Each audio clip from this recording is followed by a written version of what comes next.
मंच पे सुशोभित मंत्री महोदय जी और देश के महानुभावी और यहाँ ऑनलाइन जुड़े हुए मेरे प्यारे मित्र राजेश बादल जी, अनुराग जी, अजय शर्मा जी, अजय शुक्ला जी, मैं सबसे पहले तो तहे दिल से आपका शुक्रिया अदा करता हूँ कि आप लोगों ने मुझे यहाँ बुलाकर जो इज्जत बख्शी है उसके लिए बहुत बहुत धन्यवाद।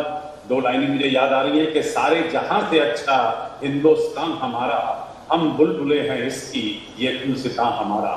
मतलब ये इसमें कोई शक ही नहीं है। और आपने सवाल पूछते पूछते अपने सवाल की जो है लात खुद ही तोड़ ली, क्योंकि मुझे लगता है कि हमारे देशवासियों को अब तक यही नहीं पता कि हम लोग क्या क्या अचीव कर चुके हैं। अब भारत सरकार ने, मैं तो सबसे पहले भारत सरकार को, मैं हमारे आदरणीय प्रधानमंत्री को तहे दिल से मुबारकबाद देना चाहता हूं कि जो बात कई सालों से, 500 सालों से एक चर्चा चल रही है और 70 सालों से हम देशवासी खुद देख रहे हैं, और कल उस मंदिर की शुरुआत हो जाती है और पूरी 130 करोड़ भारतीय और इतने ही 130 करोड़ दुनिया के बाकी लोग जो हैं उनकी नजरें भारत के ऊपर थी कि क्या ये अपनी कमिटमेंट पूरी कर सकते हैं। और कल भूमि पूजन करके मुझे वो बात याद आ गई कि रघुपति प्रीत सदा चली आई, प्राण जाए पर वचन न जाए। आज भारतीयों ने अपना वचन पूरा करके दिखा के ये सिद्ध कर दिया कि हम जो कहते हैं वो हम करते हैं। इस सरकार ने और हम सब ने मिलकर भारत को $5 ट्रिलियन की इकोनॉमी बनाने का प्रण लिया। ये बदकिस्मती है पूरी दुनिया के कि महामारी से पूरा 200 मुल्क जो है इस वक्त ग्रस्त हुआ है, और शायद मुझे ऐसा लगता है कि इस $5 ट्रिलियन इकोनॉमी को बनाने में ये एक पहली चोट हमें लगी है। लेकिन मैं इतना जानता हूं कि जब पैर में चोट लगती है तो आदमी उठने के बाद पहले से ज्यादा तेज दौड़ता है और चलता है, और यही होने वाला है। ये सब देशवासियों को मैं कहना चाहता हूं कि जिस मकाम पे हम पहुंचना चाह रहे हैं उस मकाम पे हम पहुंचेंगे। ये एक हल्की सी चोट है। आने वाले 2021 के मिडल से, मैं अगले जून जुलाई की बात करता हूं, हम लोग बहुत तेजी से आगे बढ़ेंगे, क्योंकि कुछ ऐसी फिगर है इस वक्त मेरे पास, तो मैं आप लोगों को बताना चाहता हूं कि सबसे पहली फिगर तो ये है कि हम लोग 2019 में $2.5 ट्रिलियन की इकोनॉमी बना चुके हैं। ऐसा नहीं है कि हम लोग अभी कटोरा लेके खड़े हैं। और दुनिया की 7वीं सबसे बड़ा मुल्क है जो यहाँ पर गाड़ी बनाता है। आप ये याद रखिए, 90 मिलियन टन हम लोग जो हैं स्टील प्रोडक्शन कर चुके हैं, और तीसरे नंबर पे आते हैं दुनिया के चाइना और जापान के बाद। यूएसए से हम आगे निकल चुके हैं। इन जो सीमेंट प्रोडक्शन के अंदर आप समझ लीजिए 286 मिलियन टन हमारी पैदाइश है, दूसरे नंबर पे दुनिया के चाइना के बाद। हम लोग जर्मनी और इटली को ओवरटेक कर चुके हैं, और हम टेक्सटाइल के अंदर हमारा $40 मिलियन का एक्सपोर्ट है और मैन्युफैक्चरिंग है। इससे ज्यादा और आप क्या सुनना चाहेंगे? अब आप समझ लीजिए कि हम लोग सेकंड नंबर पे हैं ग्लोबल टेक्सटाइल मैन्युफैक्चरिंग के अंदर, कॉटन और सिल्क के अंदर मैं बोलना चाह रहा हूं।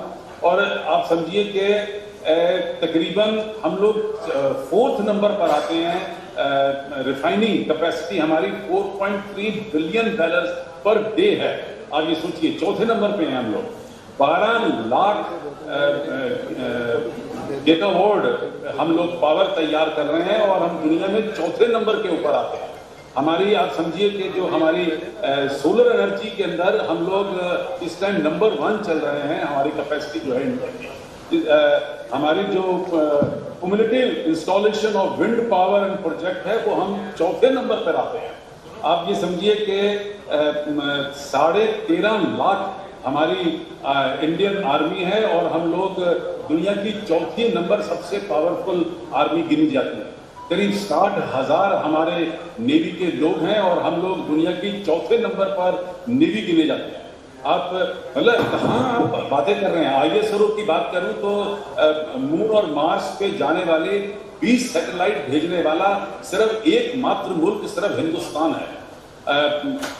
IT की अगर कंपनी की बात करूं, तकरीबन 3 मिलियन लोग इस वक्त डायरेक्टली IT कंपनी में काम करते हैं, और 9 मिलियन लोग दुनिया के बाकी हिस्सों में मिलकर हम लोग काम कर रहे हैं। ये एकमात्र ऐसा देश है जहां एक सिंगल मंदिर गोल्डन टेम्पल के अंदर 50,000 आदमियों को रोज खाना खिलाया जाता है बिना किसी भेदभाव के और धर्म का हिसाब रखे बगैर। आप सोचिए। अच्छा ठीक है संदीप जी, तमाम चीजें आप बता रहे हैं, इतनी पॉजिटिविटी है, आप इक्वालिटी की बात कर रहे हैं, आपने तमाम और भी बहुत सारी चीजें बताई, लेकिन क्या इस पूरे सिनेरियो, इस पूरे परिदृश्य चुनौतियां भी देखते हैं क्या? भारत जैसे विकासशील देश के लिए, हम डेवलपिंग कंट्री है, हमारे सामने निश्चित तौर पर चुनौती है, हमारे सामने कुपोषण की समस्या है, हमारे सामने जनसंख्या की समस्या है, हमारे सामने शिक्षा की समस्या है, हमारे सामने रोजगार की समस्या निश्चित तौर पर है। हम इस भारत देश को जब हम देखते हैं तो दुनिया का सबसे युवा देश है हमारा, 70 से 80% जो आबादी है वो युवा कारखानों को याद करते हैं और अपने आप को सशक्त भारत पाते हैं, लेकिन इस सब के बीच, इस खूबसूरत से एहसास के बीच चुनौतियां कौन सी हैं हमारे साथ? देखिए, सबसे पहले तो जो एजुकेशन थी, मैं तो फिर से सरकार को बहुत मुबारकबाद देता हूं कि 34 साल के बाद पूरी सरकार ने कम से कम जो नेशनल एजुकेशन पॉलिसी लाकर एक देश के अंदर इतना बड़ा बदलाव लाके सामने रखा है कि ये कमाल करेगा, क्योंकि हमारी जो बहुत सारी मुसीबतों की जो रूट है, जड़ जो है, वो हमारा एजुकेशन सिस्टम भी रहा है, क्योंकि 34 साल से हम लोग एक ही चीज को पढ़ते चले जा रहे हैं और उठ नहीं सके। अब ये जो सिस्टम है, ये आदमी को चौकन्ना करेगा, होशियार करेगा, चुस्त और चालाक बनाएगा और हमारे लोग आगे बढ़ने के लायक बन सकेंगे।